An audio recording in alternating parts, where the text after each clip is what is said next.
Bem, boa tarde a todos. Gostaria de, em primeiro lugar, agradecer o convite que nos foi efetuado para estarmos aqui a apresentar um trabalho que desenvolvemos recentemente no SIX Nova da nova FCSH. É um trabalho desenvolvido por uma equipa, depois já era enquadrado devidamente o trabalho em si, mas antes de avançarmos diretamente e falarmos especificamente sobre o trabalho que conseguimos desenvolver, gostaria de promover um pouco o seu enquadramento e o porquê de chegarmos a esta temática do impacto do Covid nos desportos de ar livre. Todos nós sabemos que houve uma transformação radical ao nível da população mundial. A população mundial teve um crescimento brutal na segunda metade, a partir da segunda metade do século passado. É uma população que mais do que duplicou. É uma população que se concentrou em áreas urbanas, o que alterou substancialmente o paradigma de vida, alterou substancialmente as estruturas territoriais que têm, com territórios complexos, territórios muitas vezes desarticulados, territórios muitas vezes onde existem contrastes bem vincados e conflitos de ordem espacial, social. Portanto, digamos assim, são territórios que resultam de uma nova forma de organização da sociedade, e do tal crescimento da população e da tal concentração nas áreas urbanas. Também temos a noção de que a organização a nível individual tem-se colocado muito em termos do tempo e do dinheiro, portanto, como valores mais relevantes, o que leva muitas vezes a situações de vida complexas, situação de elevada pressão, promovendo um crescimento que se tem verificado sobretudo também mais ou menos a partir de finais do século passado, de interesse pelas áreas de escape e pelas áreas onde temos paisagens idílicas, basicamente pelos espaços naturais, sejam eles espaços naturais de qualquer ponto no globo, seja, por exemplo, como está no canto inferior esquerdo desta imagem, da Serra do Risco, no Parque Natural da Arrábida. Portanto, digamos que há uma procura crescente por estes territórios. Uma procura crescente por estes territórios na busca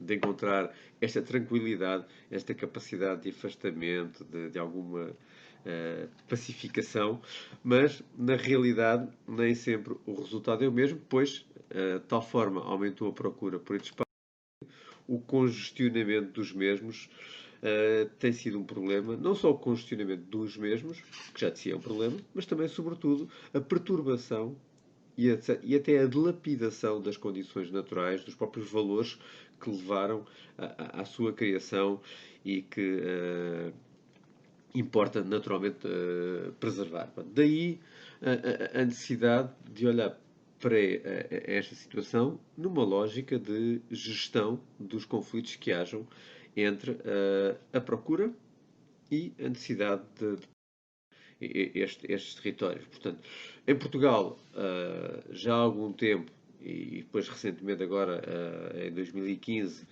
o Programa Nacional de Turismo da Natureza vem promover um enquadramento para a prática do turismo de natureza e também das atividades de recreio e lazer nestas áreas protegidas, na tentativa, naturalmente, de compatibilizar a usufruição destas áreas com as necessidades de conservação das mesmas.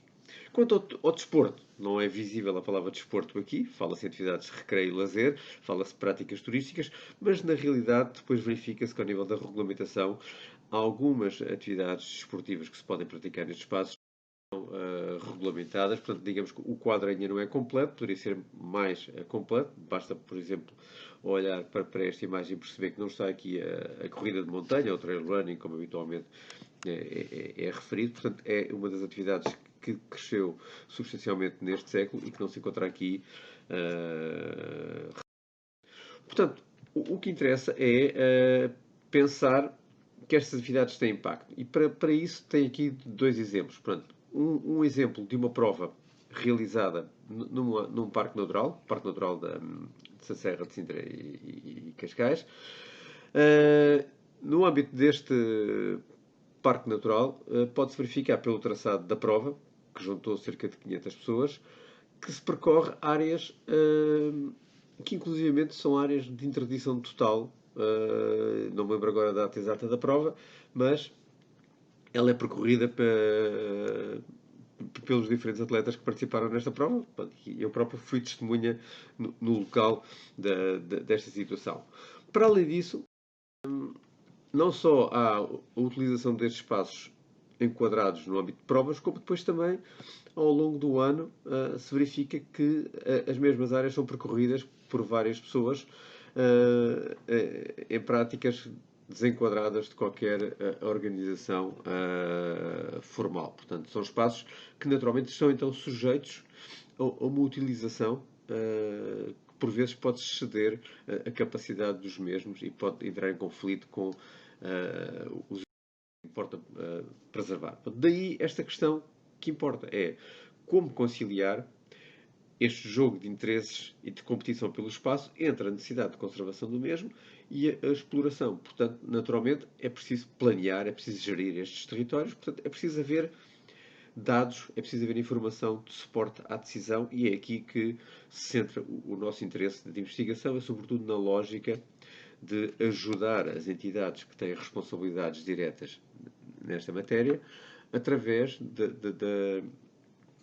do fornecimento de dados relevantes para a gestão das mesmas.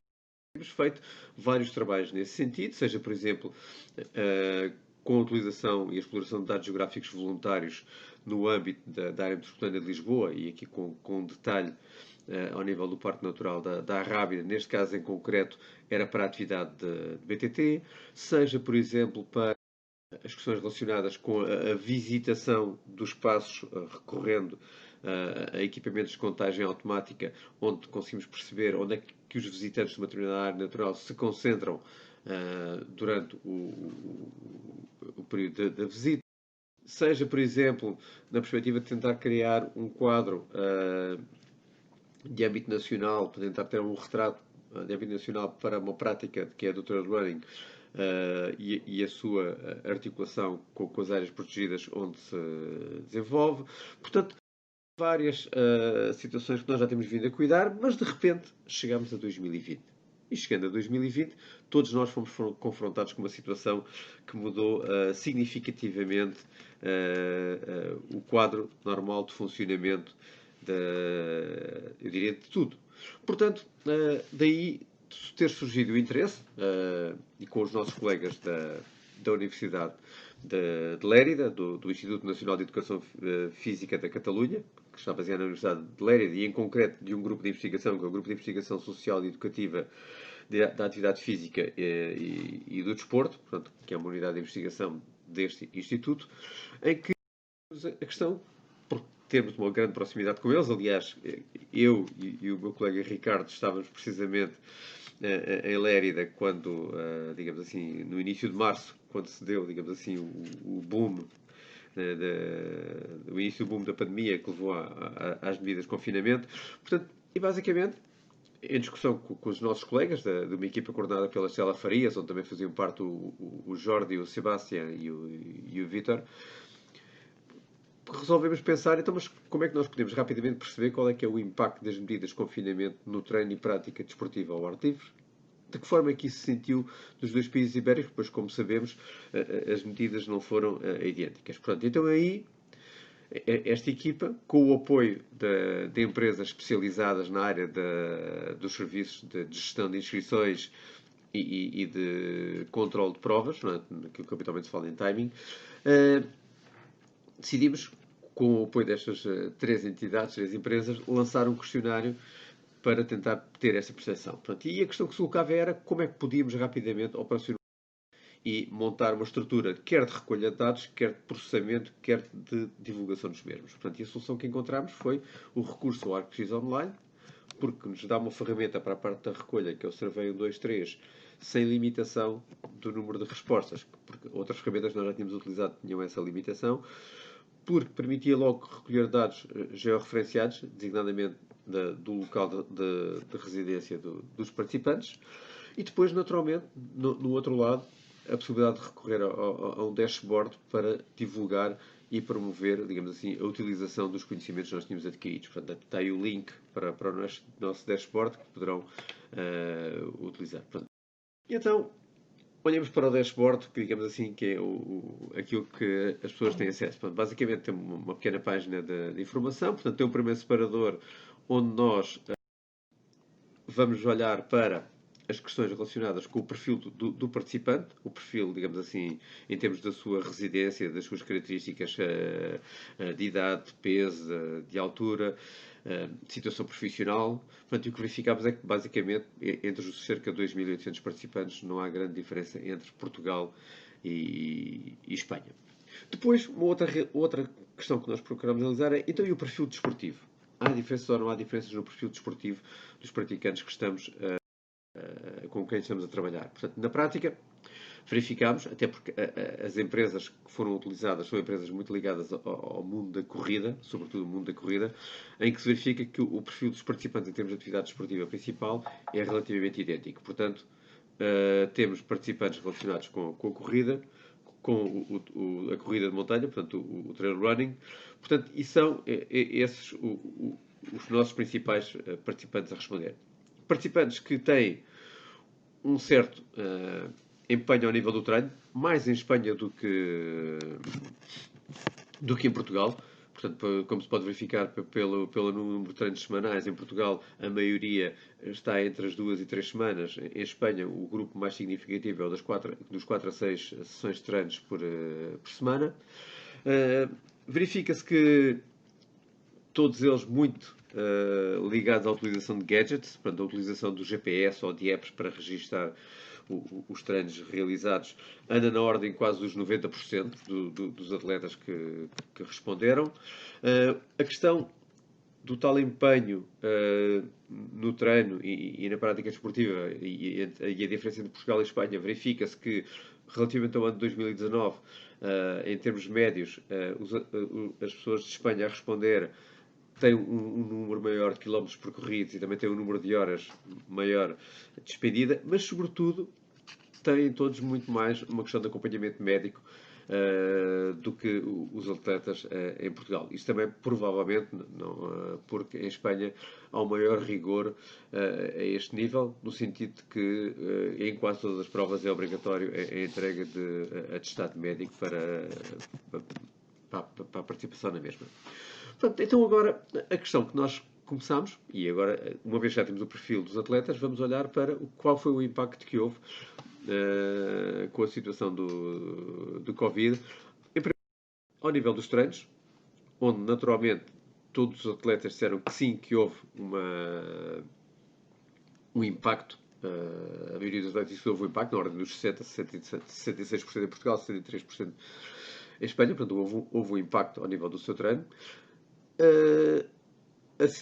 A questão do impacto verificou-se, ok, tudo bem, continua-se a treinar, mas com menos frequência e duração, portanto é a resposta principal, portanto é a redução do número de sessões de treino que é efetivamente o mais significativo, e depois vem uma das grandes diferenças que há por via das medidas de confinamento impostas. É que em Espanha, devido ao facto de ter sido mais restritiva as medidas de confinamento, quase todos eles passaram a treinar em ambientes fechados, enquanto que em Portugal ainda se conseguiu manter uma situação mista e o facto de passar para o ambiente fechado não é o mais significativo. Por terem passado para um ambiente fechado, obviamente em Espanha verifica-se que houve um maior número ao nível da aquisição de equipamentos específicos para apoiar a prática do treino. Depois, outra questão que se olha a analisar, então e ao nível das provas? O que é que aconteceu?